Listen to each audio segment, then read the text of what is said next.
काफ़ी दोस्त इस बात पे सवाल करते हैं और अपनी तनकीद का भी इजहार करते हैं कि इस प्लेटफॉर्म से और हमारा जो एक फ़ोरम है चूँकि ज़्यादातर हेल्थ से रिलेटेड है या करंट अफेयर से रिलेटेड है, तो मैं इस बात पे इज़हार ख्याल क्यों करता हूँ कि फ़िरका वारियत नहीं होनी चाहिए, एक हम आहंगी होनी चाहिए और एक मुआशरती जो क्या कहते हैं कि एक पेज पे सबको होना चाहिए।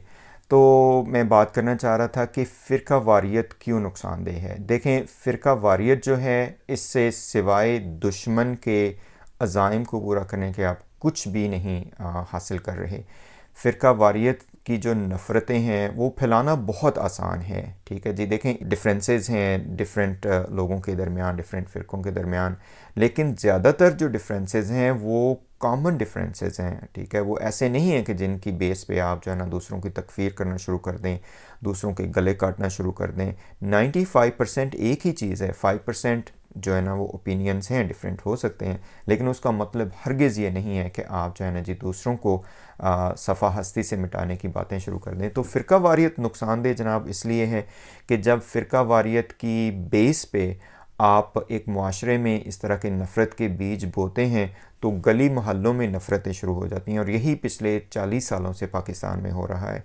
हमारे इस फ़ोरम से हमेशा कोशिश ये होती है कि एक हम आहंगी की बात की जाए, सबको जो है ना वो साथ लेके चलने की बात की जाए। देखें, जो तकफ़ीरियत है और जो गालियत है उसकी मैं बिल्कुल फ़ेवर में नहीं हूँ, लेकिन इस बात की इजाज़त ना दी जाए कि जनाब छोटी छोटी बातों को हवा बना के हम जो है ना जी वो एक दूसरे को तकफ़ीर करना शुरू कर दें, इस्लाम से ख़ारिज करना शुरू कर दें और बातें कत्लों तक पहुँच जाएँ, और जो कि आपके सामने है इस कदर नुकसान हो चुका है। फ़िरका वारियत की इस आग में जब किसी की जान जाती है, वो चाहे कोई भी हो, वो शिया हो, सुन्नी हो, अहले हदीस हो, एक पाकिस्तानी की जब जान जाती है, चाहे वो हिंदू हो, चाहे वो जनाब ईसाई हो, पाकिस्तानी की मैं बात कर रहा हूँ, जब उनकी जान जाती है तो नुकसान किसका होता है? सबसे बड़ी बात यह है, नुकसान उस मुआशरे का होता है, उस सोसाइटी का होता है, उस मिल्लत का हो रहा है कि आप हर चीज़ को फ़िरका वारियत की नज़र से देखते हैं। इस बात पे कभी भी खुश ना हो कि जनाब अगर कोई अहले हदीस के ऊपर कातलाना हमला हुआ है तो क्या हमें क्या, हम तो जी शिया हैं, और इस बात पे भी खुश ना हो कि अगर कोई शिया मरा है तो मुझे क्या, मैं तो सुन्नी हूँ या मैं अहले हदीस हूँ। इस बात पे कभी भी खुश ना हो। बेगुनाह की जान जाना जो है, इस बात पे आप सोचें।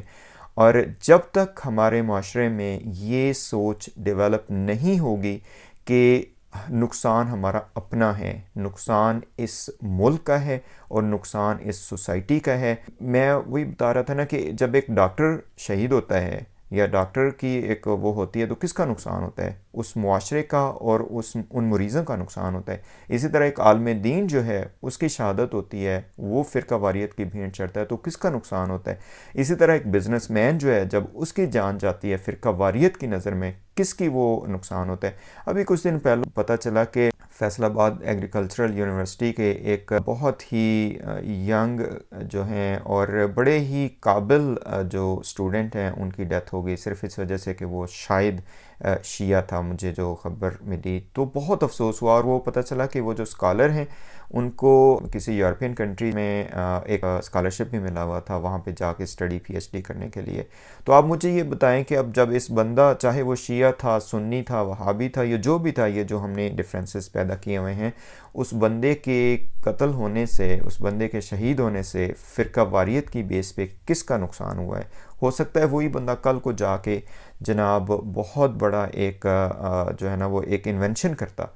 ठीक है, तो इस चीज़ को खुदारा समझने की कोशिश करें, जो भी करता करते हैं। स्पेशली मैं रिक्वेस्ट करता हूँ जिन लोगों के पास बोलने की पावर है और जिनके पास मेंबर है और जो बात कर सकते हैं, स्पेशली उलमा कराम गली मोहल्लों में, बड़े बड़े तो बात करें, वो भी करें, झिझके ना। और जो मैं वही बात है ना कि सफ़ों से ज़ालिमीन को और अपने सफ़ों से मुजरमीन को अलहदा करने की ज़रूरत है। जो तकफ़ीर कर रहे हैं उनसे इज़हार बरात करने की ज़रूरत है, और जो गालियत फैला रहे हैं, नुसैरियत फैला रहे हैं, उनसे भी इज़हार बरात करने की ज़रूरत है।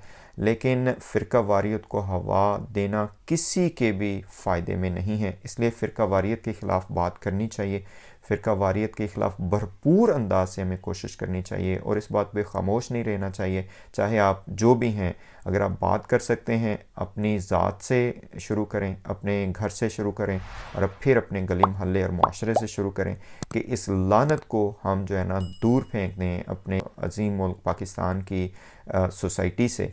इंशाल्लाह शायद वो वक्त आ जाए कि इस मुल्क को और इस कौम को और इस मिल्लत को इस बात का एहसास हो जाए कि ये चीज़ें उनके अपने नुकसान में हैं और इसको हवा देना उनके अपने नुकसान में है और इसको कंट्रोल करना उनके अपने फ़ायदे में है। अस्सलाम वालेकुम।